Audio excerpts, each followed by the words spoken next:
Oikein hyvää iltaa ja tervetuloa seuraamaan Suomen interaktiivisinta TV-ohjelmaa Julkis Big Brotheria. Mä olen Mari Limppu, Kakkolimppu Sainiopahtis. Muistatte mut varmaan jostain, kuka mistäkin, Reikäseinässä ja kaikkea näitä tämmösiä on ollut näitä ohjelmia. Tällä Julkis Big Brother kaudella ei ole tapahtunut juurikaan mitään, mutta yritetään nyt muistella kuitenkin niitä parhaita paloja tältä kaudelta. Ja otetaan tähän alkuun ensin top 3 luovuttajat, koska luovuttajia on paljon. Ei ole koskaan millään kaudella näin moni tyyppi luovuttanut. Top 3 luovuttajat. Siellä 3 Frederik. Se on vanha vitsi, että yritetään mies laittaa pukeutua naiseksi. Et siinä kohtaa mulla menee niinku, että mä oon valmis lähteä kotiin. Mä en rupee mitä mummo esittää, että koita hyvät ystävät, jotka ymmärtää, että mä en aio pukeutua miksikään mummoksi. Se on selvä juttu. Se on minun kroppani. Se on minun kroppani. Mä en rupea pukeutua miksikään mummoksi, mihinkä petolle me puhkumaan, minkä vierotte näistä kanssa. Että mä en rupea pukeutua miksikään mummoksi tai miksikään sattar palleriiseksi. Että se on semmonen juttu, että mä en rupea semmoiseksi, että vaikka mä oonkin levittynyt Junttatiskon kuningas ja mä oon tehnyt kappaleen Ladyboy, minkä videossa mä myöskin oon pukeutunut naiseksi, niin tää on vähän eri juttu. Että mä oon päättänyt, mä lähden himottaa näin ja että se on reetu kiittää ja sanoa tsingiska. Siellä 2 Teppo. Tilanne on sellainen, että mun juustonaksu rusketusi rupee kyllä kalpenee. Mulla on kaikki noin rusketusaineet ihan lopussa finaalissa. Mä oon lotrannut nyt täällä ihan liikaa. Ja sit mä rupesin vähän miettimään, että kun Eerikäinenkin tuli tänne pyöriin, niin siellä Hankselta varmaan keikkaa tulis. Ihan varmaan, että tarvii varmaan lähteä keikkaa vetää. Ja kun täällä ei tule pumpattua tarpeeksi.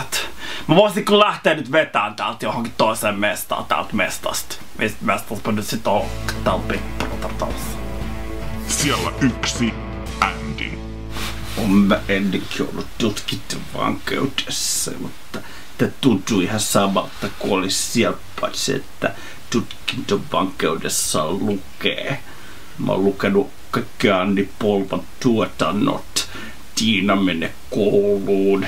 Tiina ei pelkää. Tiina ei löydä Tintta Maria. Tiina toimii. Taitaa olla rakkautta Tiina.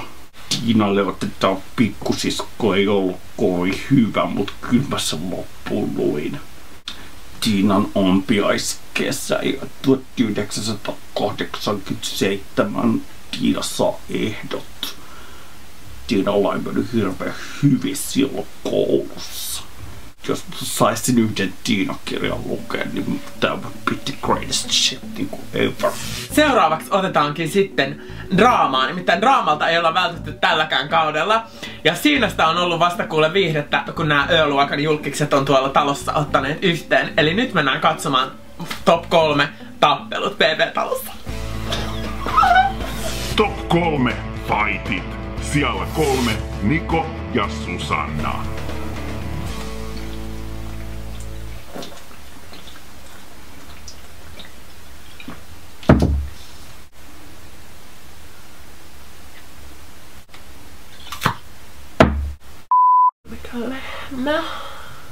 Siellä 2 Claudia ja se toinen Susanna. Martti oltu talossa, vielä ollaan. Joo, kyllä, mutta kyllähän me Claudia liittoudutaan. Ehdottomasti, mutta on tää hirveetä. Mietiksää sitä, kun mä hirveetä, mä en oikeassa elämässä ihmisiä tällä tavalla kohtelis. Siis en mäkään missään tapauksessa koskaan. Joo. Tää on peliä, pakko pelata on tällaista. No sitä mäkin mietin siis, että en mä ihmisenä koskaan tekis tällaista, mutta että tää on tätä peliä. No niin, nyt mulla olisi isoveli semmonen ehdotus, että kun nimeämiset alkaa kohta, niin jos me kaikki puhallettais yhteen hiileen, niin mä luulen, että me voitais onnistua siitä, että mun mielestä lähdetään siitä, että Claudia ensimmäisenä pihalle. Tää sä nyt meinaat, mä istun sun vieressä tässä näin. Claudia, juoniminenhan on sallittua. Kannattaa olla hyvin varovainen, minkä maaliin pelaa meinaa. Joo. Kiitos, on ymmärretty. Joo, onko ymmärretty? On maali, Kiitos. on maalivahti. Ymmärrän. Ja sitten on se, joka potkii Joo. sinne maaliin. Ja joskus se menee sinne maaliin, joskus se ei mene sinne maaliin. Ymmärretty on. Onko nää sun rytkyjäs? Onko nämä täällä sun? Onko tämä sun? Siis onko... älä heittele mun vaatteita. Joo. Nää on ostettu Fiorellasta. Onko? Mä en oo noin kierää ihmistä muuten nähnyt, en eläissäni. Kun sä paskot, sä oot niin kierä, että kun sä paskot, niin reitta pitkin valuu, voin sanoa. Muistatko ne bileet, missä mä en edes varmasti oo ollut, mutta on kuullut, että sunninvalluana sä oot ollut siellä paljaana ja Suomi viety taksilla kotiin. Että mieti sitä, minkä monen hampuusi säkin oot ämmänä vuotta. Sano vaan, että hyvää elämänjatkoa sulle.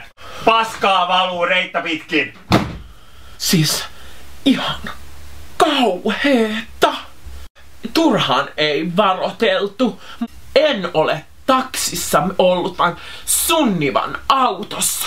Sunnivalla on hieno auto. Siis Bemari 2010 on korkeintaan siellä autossa ollut. Siellä 1 Marianne ja Teppo. Voisiko isoveli pikkuhiljaa rupea kertoa mulle, kuka vei mun tyynyn? Se on kuule mun perseessä. Se on mun perseessä. Tuu ottaa se mun perseestä. Kuka vei mun sängyltä mun pedatun tyynyn? Se oli siellä vielä äsken. Mikä pedattu? Se on kuule pedattu mun perseessä.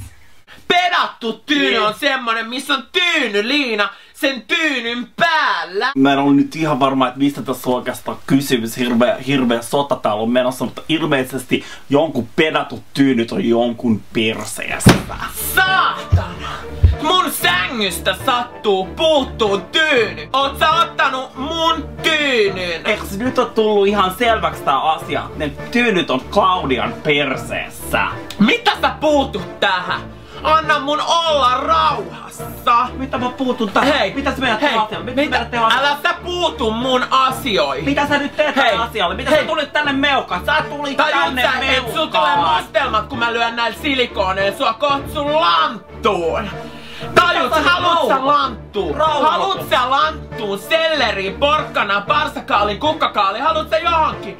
Haluut sä hei? Haluut sä lanttu? Siitä tuli sulle kasvima. Oho, melkoista draamaa ollut talossa, mutta jotta tunnelma vähän kevenis, niin otetaan tähän top 3 mun oudoimmat hiustyylit, kun mä oon juontanut tätä Suomen interaktiivisinta TV-ohjelmaa. Nyt tulee top 3 Marin hiustyylit. Top 3 Marin hiustyylit. Siellä 3 Crazy Kreppitu. Mä tapan tän tiimin kampaajan. Siellä 2 Crazy Kreppitukka seuraavana päivänä. Mä oon laittanut eilisen tukan päälle huivin, koska tää ei niinku... Tää on ihan mahdoton, tää ei mahdu tänne Extran studioon. Ymmärräksä, että tää ei mahdu tänne? Mä oon yrittänyt suoristusraudalla suoristaa tätä. Tää vaan niinku, tää menee vaan pahemmaksi. Siellä 1 What the fuck. Todellista. Suorassa ollaan taas. Jep. Ainoa ihminen, joka on taloon tuonut edes vähän säpinää ja viihdettä, on ollut ehdottomasti Viron lahja Suomelle. Elikkä nyt mennään katsomaan Anu Saagimin top 3 parhaat palat talosta. Top 3 Anun parhaat palat. Siellä 3 Anu tanssii. Äläs nyt Anu, minullahan se kirsikkavaimo tosiaan odottaa siellä kotona. En mä jaksa kuunnella sun ruma suomalainen nainen. Laita röökitemppu nyt suuhun. Eestissä paljon kivempi pympyrä, katso. Siellä 2 Anu dokaa. Hyi! Tätä suomalaisten paskasiiteri olut ja Karjala. Ei me Eestissä, jos vähän kaataa siiteriä. Mä kaatasin vähän sitten pore alta, se kaikki hermostuu. Ei meillä Eestissä olla noin vakavia. Ei meillä Eestissä paskasiiteri. Ja siellä 1 Anu maalaa. Meillä Eestissä näin tehdä taidetta. Kuka tiedä kuka on Andy McLaughlin? Anu on tehnyt taide hieno. Meillä Eestissä näin tehdään taulu. Yksi kuppanen rokkaritaulu meillä Eestissä. Koska meillä on mitään sisältöä tälle ohjelmalle, niin tähän loppuun katsotaankin vaan, kun Susanna Ingerttilä lässyttää sen koiralle Daisylle 45 minuuttia.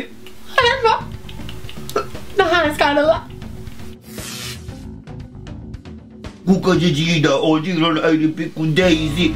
Voi kun on niin pullee pikku Daisy. On pikku Daisy niin pullee on, mutta on äitikin. Viidakon jälkeen on vähän paisunut niin.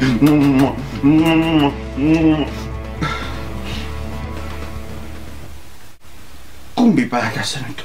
Oho. Onko mä pussaillut vahingossa Daisyn pyllyreikää? Olen pussaillut vahingossa, kun en erota niin pulleen koiran mentyä, että en erota kumpi pää on kumpi. No ainakin on puhdas reikä sitten. Ainakin on niin puhdas pyllyreikä Daisyllä, kun äiti on sitä Jos tehdään silleen, että mä taputan ja sä tuut köydellä katosta. Sekin on tehty. No jos mä taputan ja... Sä taputat aika paljon tässä ohjelmassa. No ei mun muutakaan anneta tehdä.